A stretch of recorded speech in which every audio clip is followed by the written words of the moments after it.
Buenos días, hermanos, que el Señor los bendiga. Una vez más vamos a leer a continuación su palabra, esperando que, como tantas veces, hoy también signifique no solo un aliento, sino lo que el salmista dice, lo que el autor del libro de los Proverbios dice, que la palabra del Señor es una lámpara, una luz que alumbra nuestros pasos. Muy bien, vamos a leer dos textos. El primero se encuentra en la segunda carta que el apóstol Pablo escribiera a Timoteo, su hijo, su discípulo, en el capítulo 4, y solamente 2 versículos leemos allí, y es la palabra del Señor a través de la voz y las palabras del apóstol Pablo, alumbrando hacia el futuro, un futuro que ya llegó, un futuro para los días del apóstol Pablo, que para nosotros es presente. Y dice, versículo 3 del capítulo 4 de 2 Timoteo, porque vendrá tiempo cuando no sufrirán la sana doctrina, sino que teniendo comezón de oír se amontonarán maestros conforme a sus propias concupiscencias o deseos, y apartarán de la verdad del oído, y se volverán a las fábulas, a los mitos, es la palabra que utiliza en el original. Teniendo esto en cuenta, teniendo esto en mente, entonces le invito a que busque en el Antiguo Testamento el segundo libro de los Reyes, en el capítulo 16. Allí lo que vamos a leer es un comienzo, el comienzo de una etapa complicada para Judá, que venía de la experiencia de 2 reyes anteriores, Usías y Jotam, de quienes en el capítulo anterior, capítulo 15 de Segunda Reyes, dice que fueron 2 hombres, 2 reyes, que hicieron lo recto delante de los ojos del Señor, pero había una característica en la época, y la característica común a la época de estos 2 reyes, Usías y Jotam, es decir, el abuelo y el padre del rey Acaz, de quien vamos a leer en el capítulo 16, la época estaba caracterizada por lo siguiente: los lugares altos, promontorios, montes, no habían sido quitados. Recuerde que desde los días de Salomón, cuando él tiene que satisfacer, que reconocer a todas sus mujeres, sus reinas, sus concubinas, a cada una le prepara, hace construir un altar para sus propios dioses. A lo largo de la historia de Judá, de Jerusalén, con distintas, en sus distintas etapas, este hecho, estas prácticas disminuyen, crecen, pero en general se mantienen. En los días de Usías, el abuelo del rey Acaz, en los días de Jotam, el padre de Acaz, aun cuando ellos fueron hombres que se caracterizaron por lo recto ante los ojos del Señor, estas prácticas continuaban. Los lugares altos no se quitaron en los días de ninguno de estos 2 reyes, y la causa era porque el pueblo judío, sacrificaba aún y quemaba incienso en los lugares altos. Así que tal vez, para evitar dificultades, revueltas, posibles estallidos, tanto Usías como Jotam no tocan eso. Sus vidas son definidas como la vida de hombres que hicieron lo recto delante de los ojos del Señor, aun cuando sabemos que Usías quiso usurpar el lugar de sacerdote y por eso quedó leproso y murió leproso. No obstante, en términos generales, Dios juzga que hicieron lo recto delante de los ojos suyos. Y comienza entonces este capítulo 16, y dice la palabra del Señor que en el año 17 de Peca, hijo de Remalías, comenzó a reinar Acaz, hijo de Jotam, rey de Judá. Cuando comenzó a reinar Acaz era de 20 años y reinó en Jerusalén 16 años. Un reino relativamente corto. Y no hizo lo recto ante los ojos de Jehová su Dios como David su padre. Antes anduvo en el camino de los reyes de Israel, no de los reyes de Judá. Y aún hizo pasar por fuego a su hijo según las prácticas abominables de las naciones que Jehová echó de delante de los hijos de Israel. Asimismo, sacrificó y quemó incienso en los lugares altos y sobre los collados y debajo de todo árbol frondoso. Entonces, Rezín, rey de Siria, y Peca, hijo de Remalías, rey de Israel, subieron a Jerusalén para hacer guerra y sitiar a Acaz, mas no pudieron tomarla. Versículo 7, entonces Acaz envió embajadores a Tiglat-Pileser, rey de Asiria, diciendo: yo soy tu siervo y tu hijo. Sube y defiéndeme de mano del rey de Siria y de mano del rey de Israel que se han levantado contra mí. Y tomando Acaz la plata y el oro que se halló en la casa de Jehová y en los tesoros de la casa real, envió al rey de Asiria un presente. Y le atendió el rey de Asiria, pues subió el rey de Asiria contra Damasco y la tomó, y llevó cautivo a los moradores a Kir y mató a Rezín. Después fue el rey Acaz a encontrar a Tiglat-Pileser, rey de Asiria, en Damasco, y cuando vio el rey Acaz el altar que estaba en Damasco, envió al sacerdote Urías el diseño y la descripción del altar conforme a toda su hechura, y el sacerdote Urías edificó el altar conforme a todo lo que el rey Acaz había enviado de Damasco. Así lo hizo el sacerdote Urías, entre tanto que el rey Acaz venía de Damasco. Y luego que el rey vino de Damasco y vio el altar, se acercó el rey a él y ofreció sacrificios en él, y encendió su holocausto y su ofrenda, y derramó sus libaciones, y esparció la sangre de sus sacrificios de paz junto al altar. E hizo acercar el altar de bronce que estaba delante de Jehová, en la parte delantera de la casa, entre el altar y el templo de Jehová, y lo puso al lado del altar hacia el norte. Y mandó el rey Acaz al sacerdote Urías, diciendo: en el gran altar encenderás el holocausto de la mañana y la ofrenda de la tarde, y el holocausto del rey y su ofrenda, y asimismo el holocausto de todo el pueblo de la tierra y su ofrenda y sus libaciones, y esparcirás sobre él toda la sangre del holocausto y toda la sangre del sacrificio. El altar de bronce será mío para consultar en él. E hizo el sacerdote Urías conforme a todas las cosas que el rey Acaz le mandó. Y cortó el rey Acaz los tableros de las basas, y le quitó las fuentes, y quitó también el mar de sobre los bueyes de bronce que estaban debajo de él, y lo puso sobre el suelo de piedra. Asimismo el pórtico para los días de reposo que habían edificado en la casa, y el pasadizo de afuera, el rey los quitó del templo de Jehová por causa del rey de Asiria. Bueno, la lectura hasta aquí. Ya dijimos entonces que Acaz, uno de los descendientes del rey David, no se comportó como el rey David su padre, es decir, el comienzo de esa genealogía real, y que, por el contrario, a lo que hizo su padre y su abuelo, Jotam y Usías, su comportamiento no fue recto ante los ojos del Señor. ¿Por qué? Y porque adquirió costumbres y prácticas que eran semejantes a las prácticas y costumbres de las naciones que en los días de Josué Dios había echado de esa tierra para que Israel ocupara ese lugar.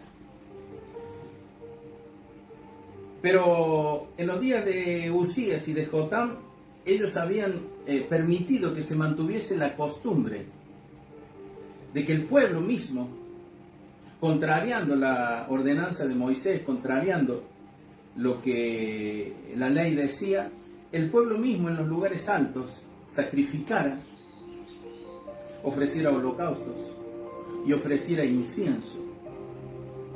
Cuando según la palabra del Señor, el único sitio donde esto debía hacerse era en el templo de Jerusalén, al cual aún los hombres y mujeres que vivieran lejos debían asistir por lo menos una vez al año en alguna de las fiestas, la Pascua, la fiesta de las primicias o la fiesta de los tabernáculos.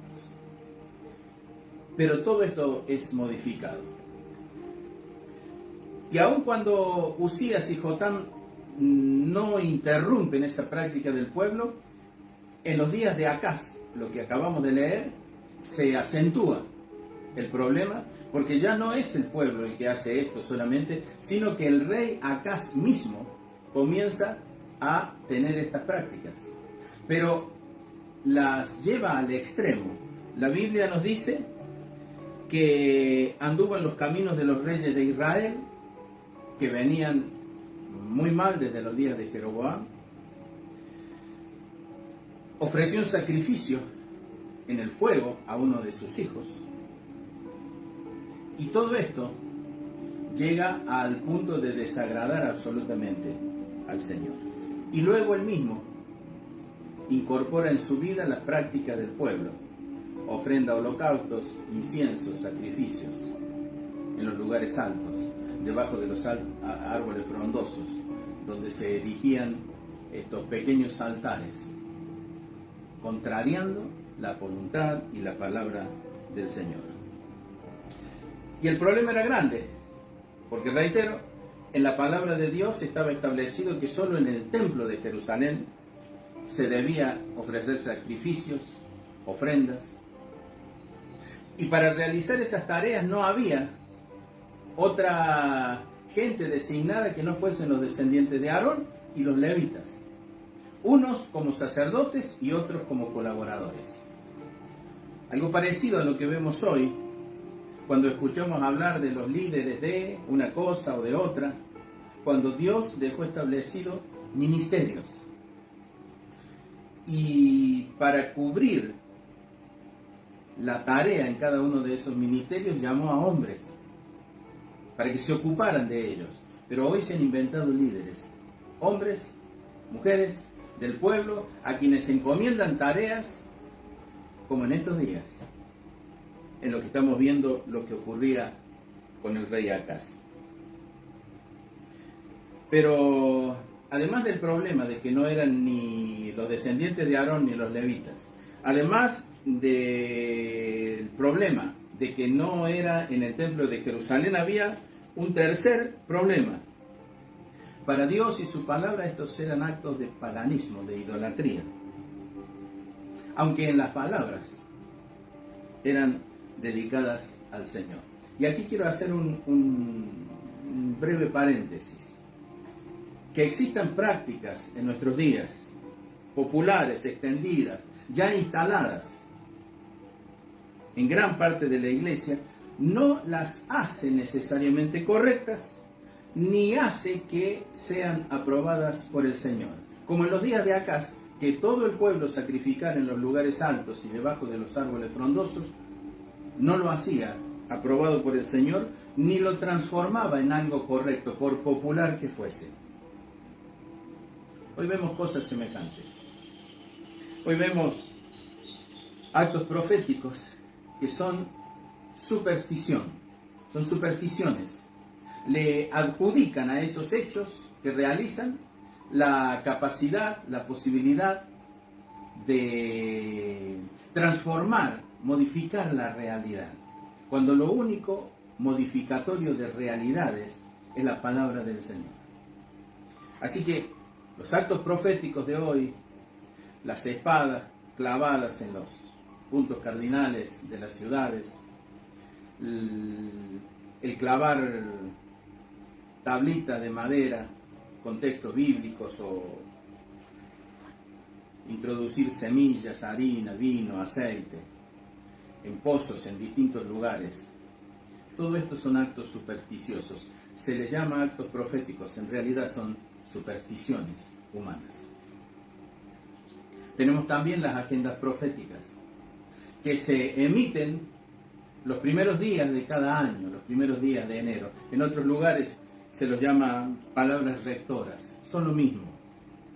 Son equivalentes a actos de adivinación, son equivalentes a horóscopos evangélicos.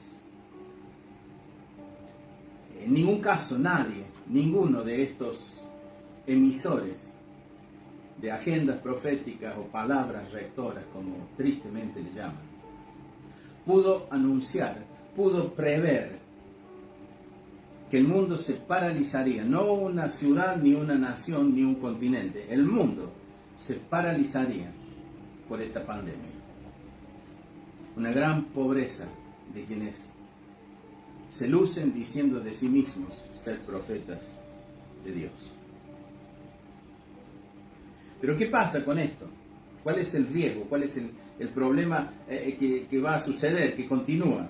El problema es que promueven la mezcla con ideas, prácticas y costumbres de este mundo, y eso que promueven terminan en alianzas políticas y religiosas, agravado por el hecho que los seguidores, los reemplazantes de esos hombres, quienes serán sus herederos, las multiplicarán, las profundizarán. Los días de Acaz, que son días a los que tenemos que mirar, porque las cosas que se escribieron antes se escribieron para nuestra enseñanza, a fin de que por permanecer debajo de las Escrituras y llamarlas al lado tengamos esperanza, esperanza de mantenernos en la fe, esperanza de caminar en el verdadero camino del Señor, esperanza de estar haciendo la voluntad de Dios. En un marco como ese es que el rey Acaz, o que Acaz, asciende al trono, pero desciende en su vida de fracaso. Asciende al trono, pero simultáneamente desciende en los pasos, en sus caminos, en su vida. Lo que en los días de su padre y de su abuelo había comenzado o se mantuvo dentro del pueblo, él lo profundiza. ¿Y qué ocurre? ¿Qué enseñanza podemos obtener? La enseñanza es que siempre que se pierda la esencia de la fe, se caerá en la superstición. Preste mucha atención a esto. Siempre que se pierda la esencia de la fe, inevitablemente se cae en la superstición. ¿Y qué es la superstición? La superstición no es otra cosa que depositar la fe en gestos, en actos o en elementos materiales, pero no en el Señor.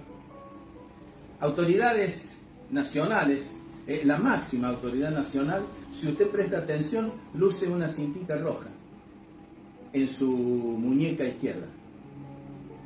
¿Y qué significa esa cintita roja que muchísima gente tiene? Es superstición. Lleva la idea, muestra que esa persona ha depositado su fe en esa cinta roja para ser defendido del mal y de la envidia. Entonces, aún dentro de la iglesia, como ocurrió en los días de Acaz, cuando la esencia de la fe se pierde, entonces se cae en la superstición. Y la superstición es depositar la fe en la comisión, en la realización de actos, o depositar la fe en el valor o la fuerza que distintos elementos tengan. Hoy usted abre un diario cualquiera, de tirada nacional, y puede leer, por ejemplo, cómo ciertas plantas ubicadas en lugares de la casa o ciertos colores van a brindarle energía positiva. Esto es superstición. Se deposita la fe en cosas materiales, se deposita la fe en actos rutinarios, repetidos, fórmulas, en lugar de depositárselo en el Señor. Hoy lo vemos en nuestros días. Hoy lo vemos dentro, desgraciadamente, de la iglesia cristiana evangélica. Y lo vemos abundar, y lo vemos desarrollarse, y lo vemos crecer. En los días de Acaz, como consecuencia de todo esto, se produce un juicio de Dios. Por causa de ese juicio, el rey de Israel, el reino del norte, asociado en alianza con el rey de Siria, atacan Jerusalén, pero no pueden tomarla. En vista de esto, Acaz, ese rey que no hizo lo recto delante de los ojos del Señor en sus 16 años de reinado, en lugar de revisar su propia vida, toma decisiones racionales y envía embajadores a que se entrevisten con Tiglat-Pileser, el rey de Asiria, al norte. Le envía regalos, obsequios, dinero, oro y plata, sacado del templo y sacado del tesoro real. Hoy a eso se le llama coima. Y envía todo ese cargamento al rey de Asiria, solicitándole que lo defienda de estos dos atacantes, el rey de Siria y el rey de Israel. Pero lo interesante es la manera en que se presenta a sí mismo delante de ese rey, general, director de esa monumental fuerza militar que era Asiria. Dice el versículo 7 que tras enviar embajadores al rey de Asiria, le dice: yo soy tu siervo y tu hijo. Es decir, se somete a una autoridad política internacional, siendo nada más y nada menos que el descendiente real de la casa de David, un eslabón de cuya sucesión provendría el Mesías. Yo soy tu siervo y tu hijo. Cuando se llega al punto que se ha abandonado la fe, se la ha reemplazado por supersticiones, por actos por proféticos que se denominen, por blanqueados que aparezcan, reemplazan la verdadera fe, que es simple, no se palpa, no se ve con los ojos naturales, es un hecho, es inmaterial. Pero cuando todo esto es reemplazado por hechos que se ven, por evangélicos que parezcan, o en los días de Acaz, por dedicados al Señor, que se presenten, no necesariamente lo son. Tiglat-Pileser, el rey de esa monumental nación, el general, la máxima autoridad de ese poderoso ejército, acepta, cumple, se dirige hacia el sur, toma Damasco, ejecuta al rey de Siria y se asienta, descansa en la ciudad de Damasco. Cuando las noticias llegan a Acaz, él sale de Judá y se dirige a Siria, se dirige a Damasco. Allí se entrevista con Tiglat-Pileser. Acaz no sabe que ya es un hombre caído, es el más poderoso de Judá. Hay muchos poderosos en nuestros días, en los distintos consejos pastorales, en las grandes agrupaciones evangélicas. Son hombres poderosos materialmente, socialmente, pero no espiritualmente. Acaz dijo: soy tu siervo y tu hijo, al rey que en ese momento ya estaba descansando en Damasco. Hacia allí se dirige, se entrevista, pasa un tiempo allí, naturalmente, pero durante ese periodo observa y algo le llama la atención. Lo que le llama la atención es un altar. Es una obra artística, es una hermosa obra artística, llena de dibujos, de formas geométricas, grande, visualmente atractivo. Y entonces toma una decisión. hace que se tomen las medidas, seguramente hizo que lo dibujaran y se lo manda al sacerdote Urías. ¿Quién era Urías? Urías era el descendiente de Aarón que estaba a cargo de todo el culto en el templo de Jerusalén. Y sin embargo, siendo el hombre de Dios, siendo el referente de Dios, siendo el que debía velar por la verdad de Dios, Urías recibe el mandato del rey y de inmediato se pone en marcha para construir un altar nuevo. Y lo construye. Es una copia del altar que el rey Acaz ha visto en Damasco. Hace una copia idéntica en hermosura, en condiciones artísticas, en materiales, en amplitud. Pero, ¿qué hacemos? Se habrá preguntado. ¿Qué hacemos con él? Y entonces, la orden del rey continúa. Ese altar, tan rico artísticamente, tan amplio, tan precioso en materiales, en detalles, tan atractivo visualmente, ese altar vas a poner delante de la puerta del templo, y el viejo altar de bronce, ese que hizo Salomón, ese viejo altar de bronce lo vas a desplazar hacia el norte. Y el rey Acaz dice, ese altar va a ser mío para consultar. ¿A quién consultaría si ya Dios no le escuchaba? De la misma manera que siempre que la fe caiga, siempre que se pierda la esencia de la fe, se caerá inevitablemente en la superstición, poniendo esa fe en hechos, en actos o en elementos. De la misma manera se comenzarán a reemplazar las cosas esenciales. En los días de Acaz se reemplazó el altar de bronce. ¿Qué representaba el altar de bronce? El altar de bronce representaba la justicia de Dios, el juicio de Dios, pero también la misericordia de Dios. Allí iba el culpable con el cordero inocente simbolizando la obra de Cristo en la cruz. Y en ese altar de bronce, tras ser degollado, era ofrecido en sacrificio.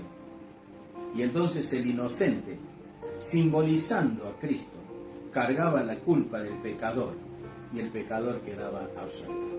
Eso significaba el altar de bronce y por eso era de bronce. Además, debía estar ardiendo las 24 horas del día. Además, debía mirar hacia el este el altar de bronce. ¿Por qué? Porque lo que el pueblo debía esperar era la llegada del sol de justicia. Y el sol de justicia es Cristo. Es por eso que en la última noche, previo a ser aprehendido, juzgado, torturado, castigado y finalmente crucificado en la cruz del Calvario, la última noche el Señor la pasa en el Monte de los Olivos. Y el Monte de los Olivos está exactamente al este, frente a la distancia de la puerta de entrada y del altar del holocausto. Así que aquella noche, previo a su aprehensión, juicio y muerte, el Señor Jesucristo estaba mirando desde el Monte de los Olivos el altar de los sacrificios y del holocausto, que ardía en la oscuridad de la noche, indicando que el juicio de Dios sobre el pecado estaba presente a cualquier hora del día. Bueno, un altar equivalente, el altar de bronce que había hecho Salomón, el rey ordena al sacerdote Urías que lo desplace hacia el norte y lo reemplace por esa preciosidad artística, pero humana y carente de sentido espiritual.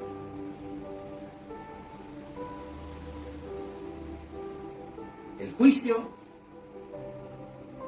es sacado del medio. Como decir, Dios es buenito, no nos juzga, perdona todo, no tiene en cuenta nada de pecado, está todo bien con Dios, para usar una frase de estos días, está todo bien.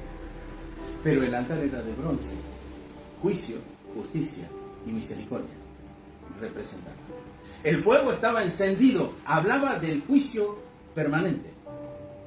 Pero ahora lo reemplazan por otro altar. Es más lindo, humanamente hablando, pero no representa a Dios. No representa la justicia y el juicio de Dios. No representa la misericordia y la gracia de Dios. Como vemos que pasa hoy con tantas cosas dentro de la iglesia del Señor. Como dije, el altar deja de mirar hacia el este y mira hacia el norte. El altar deja de mirar hacia la esperanza, hacia el sol de justicia, hacia la venida del Señor a instaurar un reino de justicia y paz. Es lo que hoy sucede. Y mediante alianzas se lo reemplaza con otro que habla no de reemplazar el sistema humano por el del Señor cuando venga en su reino, sino que habla de mejorar el mundo, las relaciones entre los hombres, las naciones y sus creencias. Pero no habla de cambiarlo, como habla la palabra de Dios, a consecuencia de haberse cumplido la etapa del altar de bronce que mira hacia el este. El sumo sacerdote Urías, que debía ser junto con el resto de los sacerdotes el reservorio que guardara, que conservara la verdad, como lo fueron en los días de Usías, los sacerdotes que se opusieron a la administración del rey cuando ingresó con el incensario a ofrecer incienso al lugar santo. El sumo sacerdote Urías cede por temor, conveniencia o desinterés en la verdad, como ocurre con muchos de los consejos pastorales de nuestros días. Y entonces, la pregunta es, ¿qué habrán hecho los creyentes verdaderos en los días de Acaz? Porque no dice nada. ¿Qué habrán propuesto? ¿Qué habrán pensado y decidido en sus corazones? Bueno, los creyentes verdaderos en los días difíciles toman distancia de la mentira.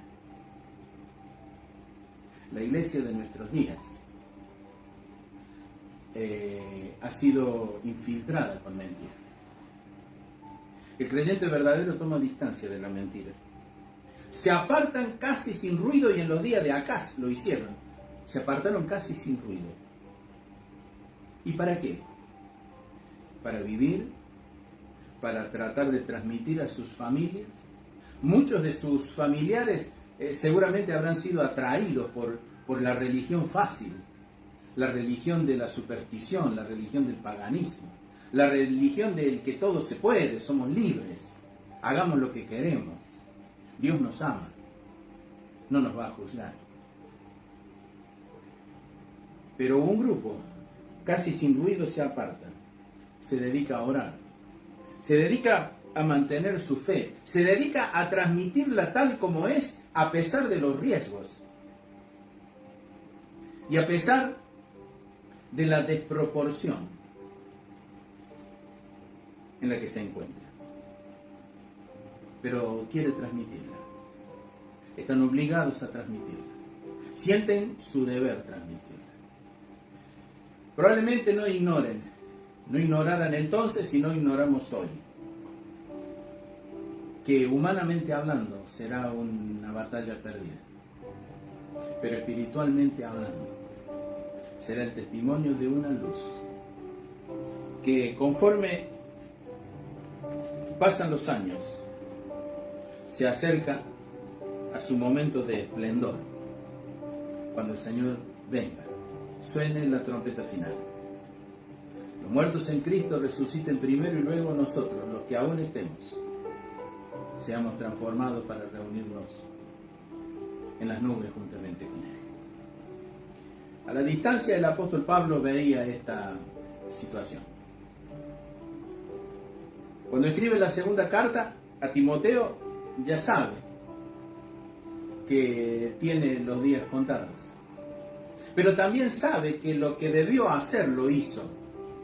No se vendió, no cedió, no negoció la verdad, no hizo alianza con los poderes religiosos y menos políticos de su tiempo. Con todo este saber en su corazón, entonces, escribe a Timoteo, es la segunda carta, es lo último que va a escribir. Está cansado, tal vez le quedan dudas, tal vez se haya hecho reproches a sí mismo, pensando en lo que no hizo, porque es lo que siempre pasa con los hombres de Dios. En lugar de mirar aquello que por lo que merecerían para otros aplausos, miran todo lo que quedó por hacer. Se sienten responsables de todo lo que no ocurrió. No sé si esta sería la realidad o hubiera sido la realidad de Pablo, pero me parece que sí. Pero escribe a Timoteo. Esta segunda carta es relativamente corta, tiene 4 capítulos. Pero es tan profunda la luz que emite la verdad, es tan potente que llega a nuestros días, y si la historia sigue, va a alumbrar todavía un poco más adelante hasta los días del Señor. Le dice, vendrá tiempo cuando no sufrirán la sana doctrina, no la soportarán, porque la sana doctrina no es un hecho recitable, es un hecho que debe ser vivido. No sufrirán, no la soportarán. Tendrán picazón en los oídos. En los oídos la palabra de verdad les afligirá tanto que no van a querer ni oírla. Para peor, o para ayudar en esta cuestión, se amontonarán maestros conforme a sus propios deseos. Es decir, como en los días de Acaz, que el pueblo tenía los lugares altos, los árboles frondosos donde sacrificaba, ofrecía incienso y lo dedicaba a Dios. La muchedumbre hacía esto. En los días hacia donde alumbra la palabra de Dios a través del apóstol Pablo, dice, va a venir tiempo donde no van a soportar la verdad, la sana doctrina, sino que molestándole en los oídos la verdad, correrán, se inclinarán hacia maestros que vivirán, que hablarán, que enseñarán conforme a sus propios deseos, como en los días de Acaz con el sacerdote Urías y los sacerdotes que le acompañaban. ¿Y qué más ocurrirá? La presencia de estos maestros, dirigidos por sus propios deseos, llevará a que la gente aparte de la verdad su oído. Aparte de la verdad su oído. Porque la verdad es molesta. Y lo mejor que se puede hacer con la verdad y con quienes la transmiten es calificarlos de religiosos, de conservadores, de legalistas, de gente de otra época, anacrónicos. Apartarán de la verdad del oído y se volverán a las fábulas, a los mitos. Personas conocidas mías, algún amigo con el que me crié y al que conozco desde mis 10 o 12 años, he visto en fotografías tirando harina en un pozo, según creían para santificar un terreno que se había comprado, o semillas, o pan, o aceite. Se volverán a los mitos, a las fábulas. Y para hacer eso, hay que cerrar los oídos a la verdad. No se pueden tener los oídos en la verdad y hacer esto. Es una de las dos cosas. La profundidad y la potencia de la luz de la palabra del Señor llega a nuestros días, mostrando en hechos que ocurrieron antes, en la práctica, lo que la advertencia del apóstol Pablo y la palabra del Nuevo Testamento anunciaron que ocurriría. Así que en el Antiguo Testamento tenemos la ilustración práctica, la visión práctica, los hechos prácticos. Y acá en el Nuevo Testamento nos encontramos con la definición, con el marco, con la cuestión conceptual. Y en el medio estamos nosotros. Aquí estamos nosotros, quienes tenemos que decidir por la fe o por la superstición, por el altar de bronce, la cruz de Cristo, o el altar sofisticado que lo ha reemplazado, por el pronunciar la verdad, a pesar de su simpleza y a pesar de su aparente escaso valor, aunque su valor real es mucho y es alto. Aquí estamos nosotros teniendo que decidir si vamos a optar por la política y la negociación o por el mantenernos independientes y en la verdad. Como dije, un número muy alto de consejos pastorales de Argentina y de organizaciones cristiano-evangélicas han optado por negociar, por mezclarse, por dejar la verdad y tomar las fábulas, por abandonar la verdad y tomar la superstición, por poner a un costado la verdad y pronunciarse por estos horóscopos evangélicos a los que les llaman agendas proféticas, palabras rectoras y cosas similares que para lo único que sirven es para endulzar los oídos, pero no para llevar a las personas ante el Señor, a fin de que reconozcan su condición, confiesen sus pecados y se aparten. Porque aún los creyentes tenemos que confesar pecados y apartarnos en nuestro caminar en dirección a la madurez, en dirección al crecimiento, en dirección a la edificación de nuestras vidas. Que el Señor nos acompañe a jóvenes y adultos, a los matrimonios jóvenes, que son una de mis mayores preocupaciones, porque la oferta que tienen de dinero, de crecimiento, es muy grande. Y para seguir al Señor hay que voluntariamente tomar decisiones y voluntariamente apartarse de lo que no conviene. Que el Señor nos dé sabiduría y luz. Y vamos a orar para finalizar en esta mañana. Bendito Dios y Padre, en el nombre de Jesús, queremos darte gracias por tu palabra y rogarte. Nos ayudes a entender estos días y a vivir conforme a tu voluntad en ellos. Aprovechando esa potente luz que desde los días de Pablo y aún antes, desde los tiempos más antiguos, tu palabra emite luz. Despídenos en paz, en el nombre de Jesús. Amén. Que el Señor los bendiga.